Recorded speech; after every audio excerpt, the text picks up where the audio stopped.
Baik, untuk paket review hari ini tolong dicermati nanti dari sisi teknikal maupun level-level yang bisa saya informasikan. Semoga bisa membantu teman-teman untuk power closing ya. Karena kenapa di pekan ini akan sangat banyak sekali agenda serta beberapa rilis data yang akan sangat mempengaruhi pergerakan market. Yang pertama selalu saya soroti mengenai kondisi dari dolar Amerika atau istilah lainnya adalah greenback. Dolar Amerika mulai mengalami yang namanya pelemahan atau tekanan. Ya, ini sangat wajar karena kenapa? Seperti yang tadi saya katakan, pekan ini akan banyak sekali agenda plus rilis data high impact yang akan berpengaruh terhadap arah pergerakan market dan arah kebijakan terutama untuk negara Amerika. Ya, oke. Yang tadi saya katakan dolar mengalami pelemahan, imbas yang pertama aksi profit taking. Ya, pelemahan dolar juga kita bisa lihat dari indeks dolarnya atau DXY. Kemarin berada di level 104.50 ya.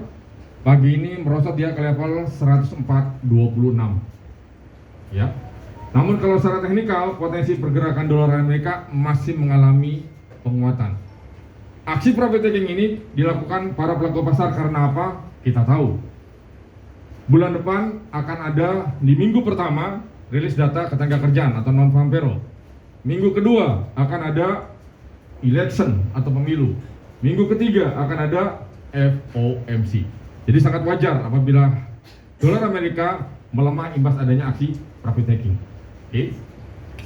Sekarang tinggal kita hubungkan antara pergerakan market yang pertama terhadap gold atau emas ya.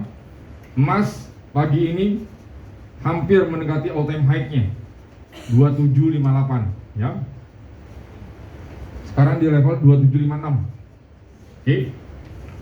Kalau secara teknikal apabila all time high-nya berhasil di break akan menuju ke level 2763 dan level 2770 untuk level resistennya.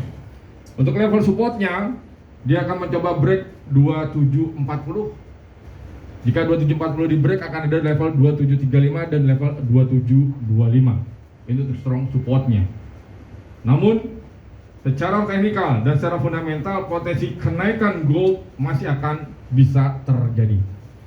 Terlebih lagi kita tahu bahwa kondisi di Middle East atau di Timur Tengah yang masih memanas meskipun kemarin Israel sudah menyerang beberapa titik yang diduga menjadi persembunyian dari militer-militer Iran dan nyaris saja lokasi tempat penyimpanan nuklir Iran dan minyak Iran itu nyaris terkena serangan Israel.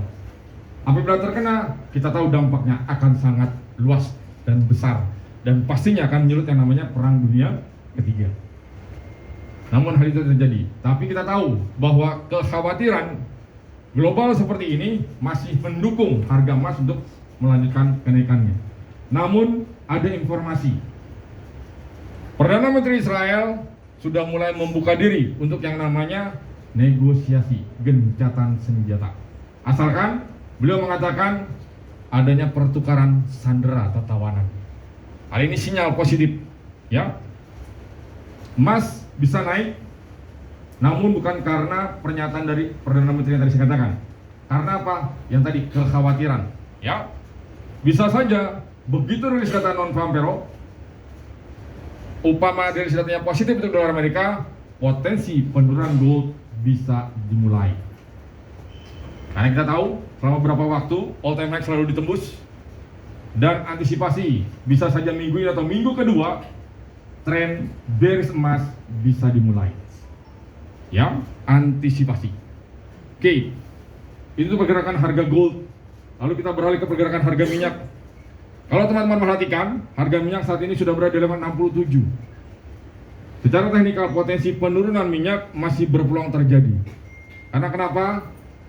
Yang tadi saya katakan, kekhawatiran global imbas Middle East yang memanas, kekhawatiran pasokan baik ke kawasan Timur Tengah, Eropa dan Asia bisa terganggu. Sedangkan dari sisi permintaan masih belum mengalami perubahan. Secara teknikal potensi penurunan harga minyak bisa terjadi. Ya, seperti itu untuk pergerakan harga minyak. Lalu kita beralih ke pergerakan mata uang, ya, major rate, euro, pound sterling, Aussie serta yen. Yang saya lihat di yen dan saya lihat juga di pound sterling. Secara teknikal kedua mata uang ini Jadi time frame daily kemarin saya lihat ini sudah terbentuk yang namanya doji. Secara konfirmasi, kalau sudah ada doji secara teknikal berpeluang akan terjadi yang namanya reversal, pembalikan arah, ya.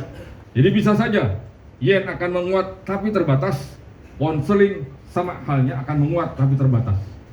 Yen saat ini melemah karena apa? Terjadi gejolak di pemilu Jepang. Karena partai yang berkuasa di sana secara mencengangkan ditinggalkan oleh para pendukungnya. Ini yang melemahkan mata uang yen. Itu yang pertama. Yang kedua, Bank Sentral Jepang juga dinilai belum ada sinyal untuk menaikkan tingkat suku bunganya hingga akhir tahun 2024. Dan pada pertemuan lusa, ya, diprediksi Bank Sentral Jepang masih akan mempertahankan tingkat suku bunga di level 0,20%. Untuk pound sterling, makanya tadi saya katakan akan berpeluang menguat terbatas. Karena kenapa? Di pekan ini akan ada beberapa rilis data ekonomi Inggris yang diprediksi akan positif.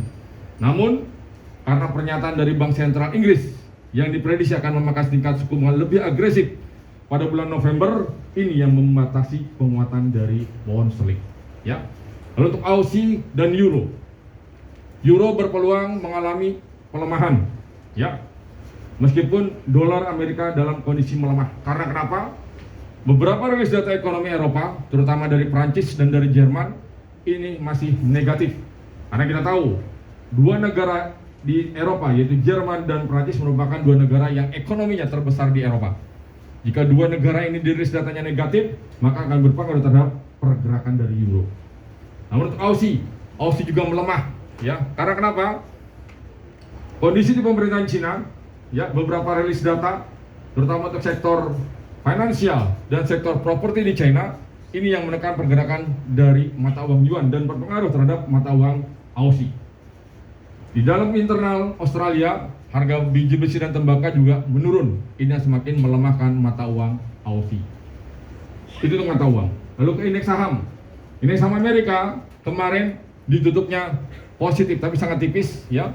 Dow Jones ditutupnya naik 0,65%. S&P dan Nasdaq itu juga naik 0,27 dan 0,26%. Para pelaku pasar mengantisipasi yang tadi saya katakan, rilis data kategori Amerika dan laporan earning, ya, di dalam pekan ini. Data-data dari teknologi seperti Google, Apple dan Microsoft akan ditunggu untuk mengaruhi pergerakan dari indeks saham Amerika. Nikkei dan Hang Seng, kalau kalian cermati, Hang Seng pagi tadi langsung longsor, dia turun. Karena apa? Yang tadi saya katakan, beberapa saham-saham sektor di China internal, ya, saham properti dan saham finansial itu anjlok. Ini semakin menekan pergerakan dari Hang Seng. Nikkei, kalau kalian perhatikan, Nikkei pergerakannya cenderung sideways. Saat ini berada di level 38.400 sampai dengan level 38.700. Karena kenapa? Antisipasi gejolak pemilu yang tadi saya katakan di Jepang, plus antisipasi akan adanya intervensi dari Bank Sentral Jepang yang membatasi pergerakan dari Nikkei seperti itu. Dan nanti malam akan ada dua rilis data high impact dari Amerika, ya, Consumer Confidence dan JOLTS Jobs Opening. Dua data ini diprediksi mix. Untuk Consumer Confidence diprediksinya positif, untuk JOLTS Jobs Opening diprediksinya negatif. JOLTS adalah Jobs Opening and Labor Turnover. Jadi maksudnya adalah ketersediaan lapangan pekerjaan. Jika data ini menjadi indikator akan rilis data non-farm payroll. Jadi sangat ditunggu nanti sekitar jam 9 malam. Oke, itu market review dan market news yang bisa saya informasikan.